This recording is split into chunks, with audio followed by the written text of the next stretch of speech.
you and I both thought that Gavin Newsom was going to be the nominee. And if Democrats would have had their way, it would have been somebody far better than Kamala Harris, really anybody besides Joe Biden and Kamala Harris. But I don't think the two like each other. In fact, I know they don't. But Gavin, when talking about it, he really showed his hand here. Let's take a listen to Gavin Newsom on Kamala's coronation. How are you feeling about the switch? I mean, the switch.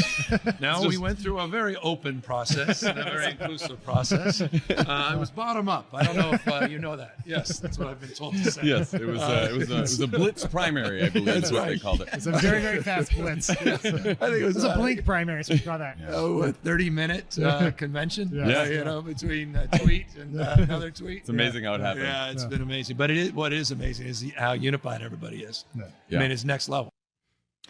So I don't know what they think is so funny about that. They're all those little nerds are still sitting there like, oh. I mean, they're laughing because they're crying inside because they have to deal with Kamala Harris. But I got some not so subtle cues from Gavin Newsom that he thinks this is all BS, and he thought that he was the next in line. If they actually had a primary, what he's telling me with his body language and his laugh there is, yeah, if we would have had a primary, it would have been me, but we didn't have a mini primary, so we got her. Yeah. It's not often you see an actual circle of jerks, is it? Yep. But I think in this case, like, Gavin Newsom is angry, right? He's really angry because I called it, you called it. Gavin Newsom was going to be the guy who comes in. I mean, he was running against Ron DeSantis like a year ago or so, like calling for that debate. Why did that debate happen? Just for fun? Like, I don't think so. And I think the fact that Barack Obama came in, he got his candidate in the end. He wanted Kamala Harris in 2020. She raised an absolute ton of money, and the second she got in front of actual voters, she crashed and burned in one of the most embarrassing campaigns I think we've ever seen. But he got his chance. All we had to do is stab Joe Biden in the back and have everyone thanking him for it. It's really crazy to see. And I think there's no one angrier in America than Gavin Newsom right now because this was his moment. I think we wait 4 more years, especially under Kamala Harris. I think the opportunity for another California Democrat to come in might actually be damaged. She might do a ton of damage if she becomes president. She will do a ton of damage, but I mean to his possible campaign.